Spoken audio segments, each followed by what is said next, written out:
Okay, shall we move on? The next three, because we've already discussed it yesterday. When I talked about dharana, dhyana and samadhi, I covered these three sutras. Yeah?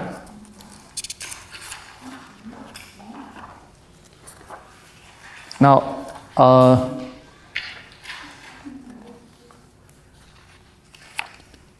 in a sense, abhyasa is for you to help the process of dharana, dhyana and samadhi. Okay, that's what's already said. So, desha bandhaha chittasya dharana. Yeah? Tatra pratyayeka tanata dhyanam. So, the only action that I do after I take my senses away from its usual distraction is to direct it towards an inquiry. Everything happens by itself after that. Just by staying there, it can become dhyana, and after a while it becomes samadhi. When it becomes samadhi, that object not only is reflected into my mind and all that, that object completely influences and impacts my mind with its own quality. Therefore, the object of inquiry must be chosen very carefully. If you choose the object of inquiry, which inherently is disturbing, it will leave you with a disturbed mind. Yeah, if you're paying attention to or whatever the object, for example, a screen, it has physical attributes to it which will impact the mind. Because it's flickering, it's got those things coming. So you ought to be careful about these things. You ought to have ways of guarding yourself and things like that. So what you watch will impact you. Yeah, so in fact, I find some of the discussions that come up now saying, will watching television disturb a child? If you're watching television and the only thing it's showing you is sex and violence, it is going to disturb that mind. There's no two ways about it. Yeah, so what you pay attention to over a length of time will impact the mind, because that's the way the mind works. The mind goes there, captures that and brings it back. And your entire psychosomatic system is responding to this whole process. Because if you're doing dharana properly, then you've got your thought, feeling and action completely collimated and directed towards this. Yeah? And if you remember earlier, Drik Shakti, Darshana Shakti. So not only do I have the intention to direct myself into something, objects have a power to attract me. Which is why you have Vashikara Samya Vairagyam as the end point and Yatamana Samya Vairagyam as the starting point. Yeah, the external objects also have a power to attract you. Which is why an alarm bell is designed to distract you from whatever else you're doing and pay attention to that alarm. Yeah, thank God nowadays most telephones are not alarm bells, ring, ring, ring, but songs, so you can at least cut it off. If it was an alarm sound, it's very difficult for the mind not to respond. So there is Drik Shakti, there is Darshana Shakti. So the objects also have a power to attract you and to engage you. So you have to choose your object of inquiry carefully.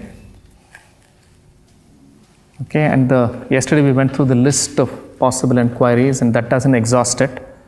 The third chapter after this gives you another whole set of areas to inquire into, which includes body, understanding how the nadis work, how the astronomy, how to levitate, all kinds of things. And it also definitely talks to you about how to look at your samskaras, how to look at all of this, what happens when you deeply get in touch with your samskaras and get them washed out. And then finally it says, In this process, you will get all kinds of siddhis. If you get caught with any of the siddhis, you'll go back to a state of disturbance. Snakes and ladders. Clearly, snakes and ladders. Tan yupani mantrane sangasmaya karanam punar anishta prasangat. Okay, and we have enough examples of this.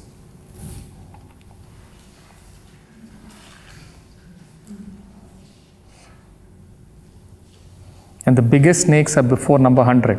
Yes. The biggest snakes are 98, 99. Nah? And if you look at the Buddha story, if you look at the Christ story, that's the last step. When Mara comes and attacks you with his full force.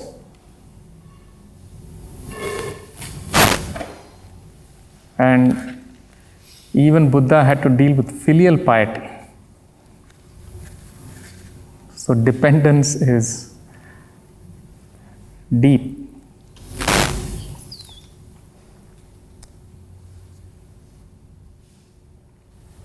Yeah, so this abhyasam vairagyam is a continuous process. It's not as though I've dealt with it once and it's over. So at every point of time, these things will happen. And if I've paid attention to it, the pull becomes weaker and weaker and weaker till it falls away. I think where I am right now, also in terms of the personal juncture that I'm speaking from, I'm just kind of thinking about what will happen to me when I step outside and get back to the world that I came from. And I know that it is so difficult. It is so difficult for you to not slip. For me, I'll not say you, for me to not slip. And, whilst I'm trying to practice all of this, the distractions that we spoke about, both external as well as internal, they can be so strong. And the demons that rise up, the ghosts that come back and haunt you, they are so strong. Just kind of thinking about that and asking myself, how is it that I'm going to really do this? Because, and I have done this, we spoke about feeling a symptomatic difference or a benefit at a certain point in time, and then, kind of stepping back or staying on the same ground and not changing your bhumi, so to speak, not taking a step forward. And it has happened to me so many times. And I'm wondering, how I make sure that it doesn't happen to me again. Because I wouldn't want that to happen. And, also if I just kind of go back to the corporate life, just a thought that came to me. If you look at all the, learning interventions that happen or the so-called training, etc., is also so, so concentrated and focused on the symptoms, on the behavior. I have never seen it really touching the root of anything. It is so on the surface level, and probably if I go back and think, it is the concept of the karma jam karma coming in. It is consequence-based action that we are talking about, and therefore, the entire debate that we have of, why does training not work, or why does leadership training or behavior training, doesn't make much of a difference. I don't know. To me, I think that is it. We are not trying to, get human beings to change or evolve. We are just trying to get results. Yeah, last night my daughter, who's also just come out of Vipassana, and she's at Sokya looking into her health and all that before she goes to the next step of major internship and professional life, from a student to professional. And she was telling me that, Mama, it's been 7 days and I'm not getting as better as I thought.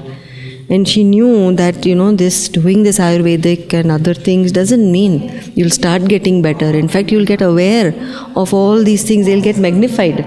She knew that from Vipassana to this. But that doubt, because somebody said, Ari, you're supposed to get better. Are you sure you've gone to the right place? So I'm also grateful that all this has come to me today, because then I can share some of it tomorrow. I'm really in my mind, I'm thinking about my own convictions. On one side, though, I've not been very consistent with my practice of any kind, which includes running or swimming or anything. I'm also looking at why that is so. I think where asana, the only form of yoga I've ever done is asana. I've never really I've never really liked the breathing or the pranayama too much. Meaning, I mean, it's not that it's difficult, but I actually get a little bored, and my mind wanders like crazy as well. So meditation's not been. I've not been consistently being able to do it, but. I don't have time to run or swim today with my schedule and my children. So what I do is I do have time for yoga because I don't have to leave home and I can do it at any time. So even if I'm doing Surya Namaskar at night, which is not it's not what is supposed to be done, it still keeps me as fit as a 7-kilometer run, which is what I used to do. So on one level, I've become aware of the fact that it actually helps shed a lot of toxins, which in a sense also has really directly impacted my behavior. Do I really believe that the Yoga Sutras are relevant for me? Do I believe in them? Do I need to believe in all of them? Do I need to believe in parts? I mean, we do believe in parts of them and we see their relevance and all of that. But I'm not at that point at all where I'm looking at it and saying, oh, this is something that is completely meaningful and this entire process makes sense to me. And there are some things which are very exotic, even though I've heard them all my life. So I think first that comes to my mind is, am I looking at practice as a noun or as a verb? Because when I look at practice as a noun, then there is this thing of, does this fit into my framework? Is this the path I want to follow? Is there another type of practice that suits my temperament more? Which one should I choose? And I think for last 2 years, that choice is more or less resolved for me. Between the Yoga Sutras and Sri Aurobindo's philosophy, I think I have found my niche. So for me now, practice is really about the verb, the putting it into action. On that front, I would say from a self-observation perspective, also a lot of work has happened because you are working with this, and unless you do that stepping back and watch yourself, it can't work. So, and of course, that's an ongoing process. I'm not saying it's complete, but that's initiated and it's in a way become a part of me. But what I'm now noticing where I am today is that that still takes me into the mind, and watching your thoughts is a step back, but it's still again a thinking process, and I tend to therefore stay at the mental level with that process. So I'm sensing in me a need to go more into the body and the heart and develop my senses at a different level, not just at the mind watching. I've been reflecting that I think one of the most lazy, indisciplined people I know. That is a huge problem with me, huge problem. So it's something I struggle with on a everyday basis. And I really don't have any, I mean, in my own thing, I don't think I found a solution for it. I think one solution for me is deadlines. So if I have a deadline, then something starts happening, and then I get down to doing something, or I have to have that outer structure that tells me this has to be ready by now, and then something happens. But I always get, often I get an image of a very stubborn, rebellious child sometimes when I have to take on something. And it helps me sometimes if I, sort of don't discipline the child, but if I just spend time with that child and say, what's up, and, come on, and, there has to be a sort of trading system somewhere in order for me to, what I need to get done, what I also want to get done. It's not that it's against something in me, but there is a resistance. So also somewhere working with that resistance at the level of trying to see what image comes up, what is resisting me, what is it that doesn't want to, for example, write a dream, for example, write that email, for example, whatever it is that I have to do. And I think when I am able to do that, then it somehow shifts and I'm able to move. But I can't do that in my head. I can't tell myself, oh, but now you must. In that way, it doesn't work for me. More than, I don't know, this path kind of a thing frightens me. I don't know if I have that whole dedication to whatever it takes and shaking my ground and etc. I don't really know if I know enough to, so sometimes it feels as if would I be end up complicating my life. But these are the pulls that yes, is it something that will help me live with more integrity? Will it help me being more connected to whatever I'm doing? with a certain connectivity, connection, passion with whatever I'm doing, which is what really, that's where I see it pulls for me. I see myself very strongly located into my primary system. I'm deeply attached with my wife, my parents, my daughter, everyone. I don't see myself going out of any kind of sadhana or doing any of this on a long going things. I don't think I have enough time to spend few hours every day doing meditation, etc. So therefore the practice that I am going to take back, one is I feel health is important, and I have had personal experience of saying that how miraculously this works on health, both physically and mentally. Yogasana, sorry, I should be saying Yogasana and pranayama. So that's a level at which I am going to be, and putting attention into what I am doing, putting attention into relating, into listening is what the practice is going to mean to me. No, nothing more than that. I'm just going to share something because I'd gone to this Bihar School of Yoga, and all the places I've been in the last 15 years, and I've read, they talk about this sattvic food as a very imperative thing for your purification. So onion and garlic, I think across various religions, is a no-no. So when I went to this ashram, which is very, very strongly into Tantra and Yoga, I was very surprised that their food contained this onion and garlic in a very exaggerated manner. In fact, we used to kilos by the kilos, we used to peel it as a seva. So I was very curious, have I come to the right place, kind of thing.